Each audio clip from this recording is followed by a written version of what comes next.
Donc bonjour l'équipe numéro 1 du COP de gestion des ressources humaines au niveau collégial. Je vais lire le règlement et vous pourrez commencer dès que je termine à parler. Donc le temps commence à être calculé dès que l'un de vous débute la présentation. La durée de la présentation doit se situer entre 13 et 15 minutes. Une pénalité de 1 point par tranche de 30 secondes manquantes ou excédentaire vous sera imposée. Le décompte du temps vous sera fait à l'aide de cartons lorsqu'il restera 10 minutes, 5 minutes, 1 minute et 30 secondes. Les 10 dernières secondes se feront à l'aide de mes mains. Lorsque votre présentation sera terminée, les juges auront une période de questions de 5 minutes. J'invite maintenant les juges à se présenter.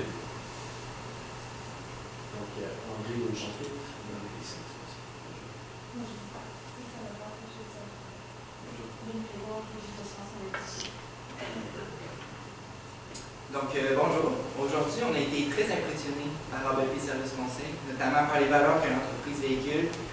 Également, au niveau des avantages sociaux fournis aux employés, un régime de pension allant jusqu'à 70% après le départ de l'employé.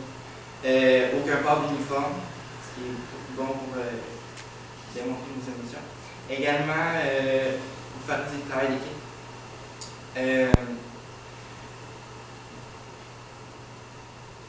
C'est une entreprise qui est très visionnaire, qui regarde vers l'avenir. Vous essayez déjà de travailler avec des nouvelles options comme l'intelligence artificielle. Donc, quoi de mieux de regarder vers l'avenir pour aller chercher de nouveaux employés. Donc, nous sommes ici aujourd'hui pour vous présenter les meilleures solutions aux besoins que vous avez. Donc, pour commencer, on va faire une petite analyse de l'entreprise. Ça va nous permettre de comprendre où qu'on est avec l'entreprise, etc., etc. Donc, on va faire une analyse interne, avec tout ce qui est au niveau de l'entreprise, vraiment. Donc, pour ses forces, c'est comme dit mon collègue, les avantages sociaux, c'est très bon. Il y en a plusieurs, on peut en nommer plusieurs. Il y a aussi la formation continue qui est présente dans l'entreprise, avec des formations sur des nouveautés dans l'entreprise. Aussi, il n'y a pas eu de roulement d'employés depuis 4 ans. Il y en a qui peuvent penser que c'est une faiblesse, mais moi, je trouve que c'est une force parce que ça veut dire que vos employés sont fidèles à votre entreprise, ils aiment être à votre entreprise, ils aiment être présents. Des petites faiblesses, que c'est ça, on est surtout là pour aujourd'hui pour accompagner là-dedans. Il n'y a pas beaucoup de visibilité au niveau des cégeps, des universités, c'est-à-dire vos nouveaux employés. Donc, on va vous expliquer quelques solutions afin de régler cela. La marque d'employeur est comme un peu ambiguë, on ne sait pas trop c'est quoi la marque, vraiment pour préciser la marque. Après ça, l'analyse externe, tout ce qui est à l'extérieur de l'entreprise, les opportunités, que le marché est en changement au niveau de la comptabilité. C'est plus du conseil comptable que le monde cherche au lieu de la comptabilité elle-même. Il y a beaucoup, en ce moment, les PME ont beaucoup de difficultés avec leur entreprise. C'est le moment d'aller les approcher pour leur dire nous, on est capable de faire de la comptabilité, de vous conseiller dans votre entreprise. Les menaces, c'est les autres entreprises en tant que telles. Donc, c'est eux qui peuvent, en parenthèse, vous voler vos employés. Donc, ça va être un pas en avant d'eux, puis de trouver les employés les meilleurs. Alors ça, c'est un autre concept qui est très présent en ce moment, c'est le manque de main-d'œuvre. Mais il y a beaucoup de solutions pour contrer cette menace. Alors, le mandat qu'on nous a donné, il y a définir la marque d'employeur et la mettre de l'avant. Ça va être présenté par moi. Mon nom, c'est Audrey. Ensuite, il va y avoir structuré le système d'évaluation tout en conservant une souplesse et une réactivité qui va vous être présentée par Benjamin Allen, mon collègue, et susciter un engagement continu de la part des employés, qui va finalement vous être présenté par Félix Harpé. Donc, maintenant, on sait que vous avez votre solution, mais on va juste vous présenter la problématique en tant que telle. Donc, il faut vraiment savoir le problème avant de dire les stratégies. Donc, on commence par le haut de la pyramide, la problématique. C'est un peu l'engagement continu qu'on dit, donc la fidélisation des employés. L'entreprise est connue, mais pas tant que ça, on entend un peu parler, mais on ne sait pas trop c'est quoi, c'est vraiment la marque d'employeur qu'il faut préciser. La fonction qui est affectée là-dedans, c'est les ressources humaines. On sait qu'il n'y a pas de département, mais c'est vraiment ça qui est visé. Donc, ça affecte dans les opérations, ça diminue les opportunités de croissance. Donc, tu fais moins d'employés, tu fais moins croître ton entreprise. Donc, pour la marque de l'employeur, on a plusieurs solutions pour vous. Premièrement, on pense qu'une vidéo promotionnelle, c'est vraiment ce qui va vous aider à développer la marque d'employeur. Pourquoi une vidéo promotionnelle? Parce qu'aujourd'hui, des posts sur Facebook, comme ce qu'on a vu que vous avez fait, c'est super, mais tout le monde fait ça. On a une surcharge d'informations et à cause de ça, on finit par juste passer tout ce qu'on voit vraiment rapidement et on n'accroche pas sur les détails importants. Une vidéo, c'est banal à dire, mais ça prend un peu moins de concentration parce qu'on ne doit pas lire et retenir l'information, on fait juste écouter. Et ça fait en sorte que parfois c'est beaucoup plus accrocheur. Donc c'est pour ça que nous savons que c'est la bonne solution pour vous. Ce qu'on pense, c'est différents formats de vidéos qui seraient pertinents. Dans le fond, sur différents réseaux sociaux, on n'a pas besoin du même format de vidéo. Pour commencer par Facebook. Facebook, on peut avoir des vidéos plus longues, à peu près 1 minute 30, 2 minutes, parce qu'on prend plus de temps d'écouter les vidéos. Ça va être plus là, parfois que les jeunes maintenant vont pour rechercher des emplois. Il y a beaucoup de groupes pour les emplois sur Facebook. C'est quand même bien pour ça. Par contre, notre temps libre, on le passe moins sur ce réseau-là, c'est beaucoup plus sur Instagram. Instagram, on peut payer pour avoir des annonces qui apparaissent durant les stories. Désolée du terme anglais, il n'y a pas de terme en français pour ça. Instagram, quand on regarde les stories des gens, parfois il y a des annonces qui vont apparaître. Les annonces, on est souvent obligé de les regarder. Et quand c'est une entreprise, parfois, si c'est quelque chose qui nous intéresse, ça va être un petit 10, 20, 30 secondes. Si c'est accrocheur, on va sûrement cliquer pour aller voir c'est quoi l'entreprise. C'est pour ça aussi que c'est pertinent d'avoir un compte Instagram. Parce que si on clique, et là ça dit allez voir notre compte Facebook, on ne va pas faire les démarches. Les gens ne vont pas être intéressés parce que c'est trop d'efforts d'une certaine manière. C'est plate à dire, mais la simplicité c'est mieux. Avoir un compte Instagram, ça peut être également pertinent pour montrer vos activités d'entreprise. Quand il y a des formations de gens qui viennent de l'extérieur, c'est vraiment intéressant de savoir qu'il y a ça dans votre compagnie. Ensuite, les réseaux sociaux, il y a également les réseaux de travail qu'on connaît, les plateformes d'embauche comme LinkedIn, Indeed, il y a Emploi Québec, etc. Il y en a vraiment beaucoup. Il y a tellement, comme je disais, une surcharge d'informations sur ces plateformes-là que d'avoir une vidéo, c'est vraiment quelque chose d'accrocheur.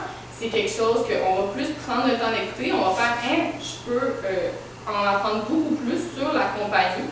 Parce que juste avec l'écriture, parfois, on est attiré, mais les gens que vous allez chercher comme employés, ils vont se dire « Ah, j'en sais pas assez, c'est bien de garder un mystère, mais parfois en dire plus, c'est mieux. » Surtout si vous parlez des avantages qu'on a nommés tantôt, c'est vraiment des avantages intéressants. Ça rejoint d'ailleurs les valeurs des jeunes d'aujourd'hui. Vous êtes une entreprise québécoise, ça paraît pas, mais c'est quelque chose que beaucoup de gens veulent faire, travailler dans une entreprise québécoise. On aime le Québec. Votre clientèle cible, c'est vraiment quelque chose qui apprécie. Et de savoir qu'une entreprise québécoise offre tous ces avantages-là, c'est vraiment quelque chose d'intéressant parce que c'est pas connu de tous. Comme on disait, vous êtes une entreprise assez visionnaire.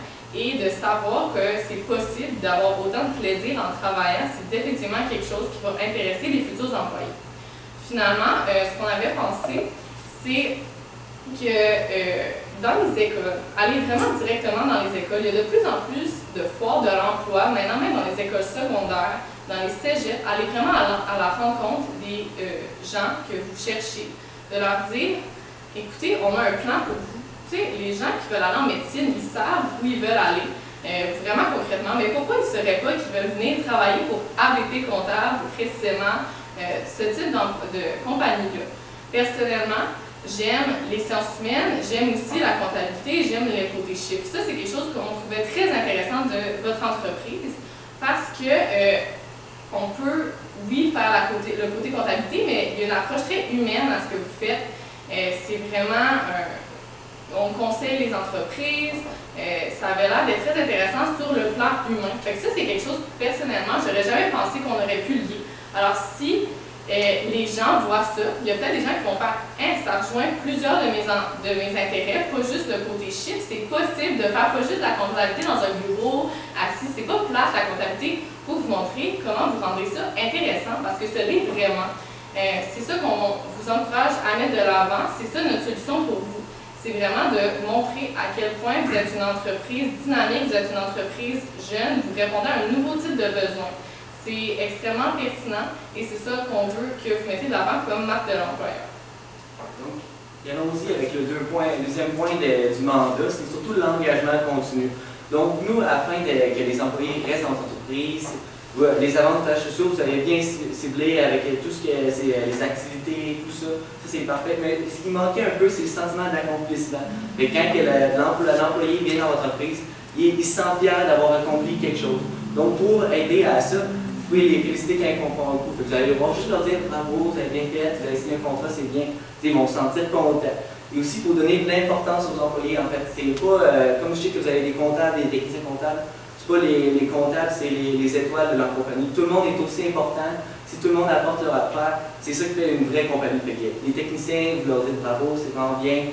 Vous êtes vraiment important dans l'entreprise. C'est plein de petites affaires. Juste parler un petit peu à l'employé, ça peut faire toute la différence. Aussi, pour aider cela, il peut y avoir des programmes de récompense. En fait, mettons, surtout qu'on a parlé, je fais une petite parenthèse, à propos des étudiants, eux, ils aiment beaucoup le niveau environnemental. Fait que, mettons, on atteint l'objectif de 10 000 qui était, un chiffre, 10 000 pour le chiffre de vente de cette année ou du mois. Donc, si vous l'avez atteint, on donne une récompense. La récompense, c'est de planter 150 arbres en Australie, justement. Et qui vont être comme une conscience sociale en même temps d'avoir atteint l'objectif. Ou dans un autre, ça peut être plus au niveau sportif, mettons. Fait que, mettons, vous venez à pied aujourd'hui, vous allez partir de chez vous jusqu'à l'entreprise, vous allez marcher. Là, vous faites ça chaque jour. À la fin, vous avez une récompense qui est soit qu'on construit un centre de gym, quelque chose comme ça, ou juste un vélo stationnaire dans l'entreprise. Donc, c'est aussi les saines habitudes de vie qu'on promouvoit en même temps. Donc, tu sais, il y a plein de affaires comme ça qu'on peut faire des programmes de récompense. C'est pas ce qui coûte le plus cher, mais tu sais, ça peut faire une pas mal différence dans l'entreprise. Donc maintenant, je vais vous parler du système d'évaluation. Actuellement, il est un peu flou. Il manque un peu de cadre, mais dans le fond, je vais vous proposer quelque chose qui met un peu plus des barrières fixes, un peu plus compréhensibles. Donc, ça va y aller sur deux volets. Premièrement, l'employé va se faire une auto-évaluation de lui-même.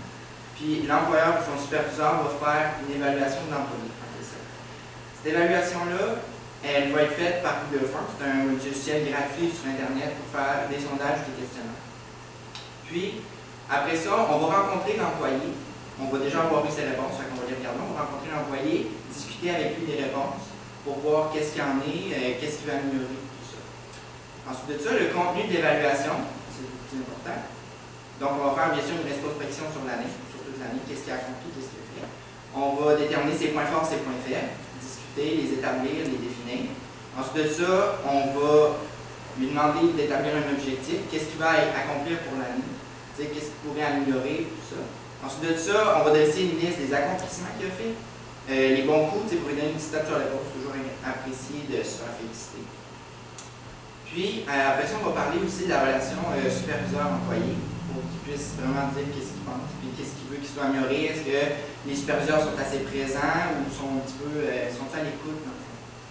Fait que ça serait vraiment ce qu'on améliorerait. Puis tout ça, on garderait les données pour l'année suivante, puis comparer qu'est-ce qui a été fait, est-ce que ce qu'on a entendu de nos employés, ça a été fait ou pas, puis eux, ils vont pouvoir nous dire si ça a été fait ou pas. C'est vraiment ça. Donc maintenant, le budget. Donc, on accorderait à la marque d'employeur, dans le fond, tout ce qui est concernant le processus d'embauche, on accorderait 55% pour qu'il y ait une vidéo à produire, les réseaux sociaux, puis la visite dans les écoles. On accorderait à l'engagement continu 40%, vu qu'il y a le processus de récompense, puis féliciter les employés, tout ça, des fois, juste une utilisation. Puis le processus d'évaluation, il est un peu moins coûteux qu'une plateforme en ligne, des fois, donc on s'entend qu'on accorderait un budget plus loin. Pour l'échéancier, c'est un échéancier assez général. C'est vraiment approximatif. On commencerait vraiment par les visites dans les écoles, commencer la vidéo promotionnelle, la mettre en ligne et avoir une meilleure présence sur les réseaux sociaux. Ensuite, ça serait de mettre en place le système de récompense et ensuite celui d'évaluation. On trouvait que c'était à peu près l'ordre qui était intéressant. Et finalement, un retour sur les améliorations apportées, les modifications dans les mois qui restaient à l'année. Et après un an, il y aurait l'évaluation officielle.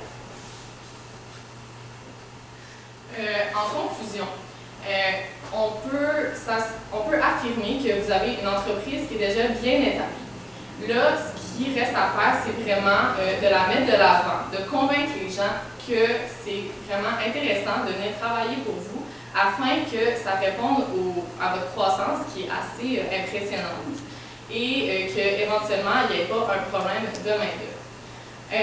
Et aussi, on veut vraiment s'assurer que les employés y restent. Vous avez déjà prévu ça, vous avez pensé à ça, même si vous n'avez pas nécessairement ce problème-là, ce qui est très bien de votre part.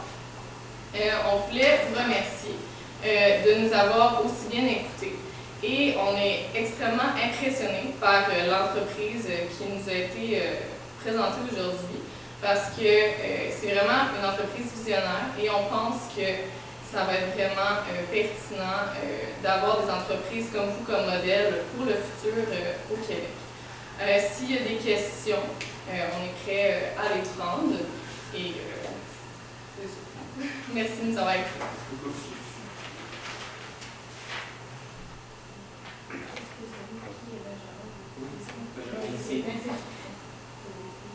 Au niveau du cercle d'évaluation, j'aurais aimé vous entendre sur les intérêts des jeunes par rapport à des perspectives un peu différentes au niveau de l'évaluation, à savoir soit l'évaluation par les pairs, par les collègues ou même des évaluations collaboratives qui actent davantage sur des résultats de l'équipe plutôt que des résultats individuels. Est-ce que c'est des choses qui attirent les jeunes? Moi, je dirais oui, parce que quand on est en équipe, ça peut être plus simple de dire notre point de vue. Puis, des fois, il y en a qui sont un peu plus directs, qui vont le dire tout de suite. Puis là, il y en a d'autres qui vont dire, OK, on va pouvoir le dire plus poliment. Fait que moi, je pense que si on le fait en groupe, la vérité peut plus ressortir de l'échantillon qu'on va avoir fait. Puis aussi, si on le fait en groupe, on a une plus grande idée de ce qui se passe en général. Mais je trouve aussi que c'est bien d'en faire des individuels pour être sûr que chaque personne a sa place et trouve son bonheur dans l'entreprise.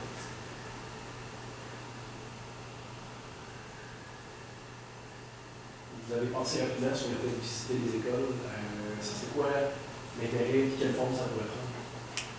Dans le fond, visiter les écoles, l'intérêt, c'est parce que quand on est au secondaire, quand on est au cégep, on est un peu perdu. Surtout les gens qui sont dans les programmes, qui ne sont pas justement médecine, tout ça, et ils ne savent pas nécessairement ce qu'ils veulent faire, aussi les gens en médecine. Et l'intérêt, c'est de leur dire, on ne connaît pas tous les métiers qui sont accessibles à nous quand on a cet âge-là. Donc, c'est vraiment pertinent d'aller les voir, leur dire, voilà le type d'entreprise qu'il y a au Québec, voilà ce qui s'offre à vous. C'est pas juste comptable, c'est pas d'être dans un bureau chez toi tout seul. Il y a plein de choses que tu peux faire par rapport à ça. Il y a des possibilités d'avoir différentes responsabilités dans notre entreprise. C'est vraiment intéressant pour ça.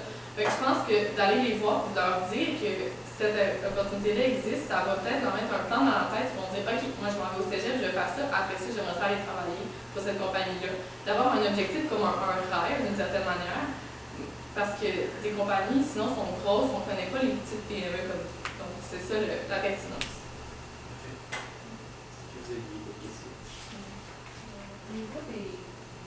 Vous avez parlé pas c'est longtemps une vidéo, mais au niveau du vidéo, vous présentez juste la vision, vous avez dit, qu'est-ce que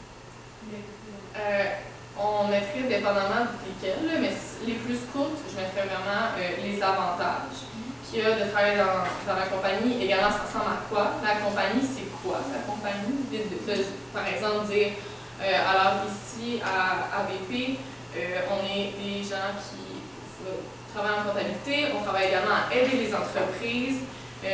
Aussi, on a plusieurs avantages, on a une bonne cohésion d'équipe, on a des formations en continu, vraiment tout ça. Dans une vidéo un peu plus longue, je prendrais plus le temps d'expliquer vraiment qu'est-ce que la compagnie fait. Également, ça ressemble à quoi à long terme. Peut-être que possiblement, vous pourriez offrir des stages, donc vous pourriez peut-être en parler dans une vidéo, des choses comme ça. Mettons Instagram, c'est plus écrit comme de 30 secondes. Facebook, ça peut être un peu plus long. LinkedIn, ça peut être plus long, comme 1 minute 30, 2 minutes. Ça n'a pas besoin d'être extrêmement long, mais juste vraiment pour accrocher les gens. Et aussi, juste rajouter à Audrey, ce qui est vraiment important, c'est d'avoir vraiment des professionnels pour les vidéos. Là. Pas juste que ce soit quelqu'un de l'entreprise pour les vidéos, vraiment un professionnel pour que ce soit parfait la vidéo. Aussi qu'on voit aussi toutes les dîners que vous faites thématiques, les activités à l'extérieur, tout ce qui est la vie dans l'entreprise, c'est vraiment important de le voir dans la vidéo. Un témoignage également, ça peut être pertinent si vous avez des employés qui ça a changé leur vie ou qu'ils ont vraiment eu des bons apports, c'est toujours intéressant d'entendre de voir quelqu'un en parler. Parfait. Ouais. Merci beaucoup. Merci. Merci. Merci.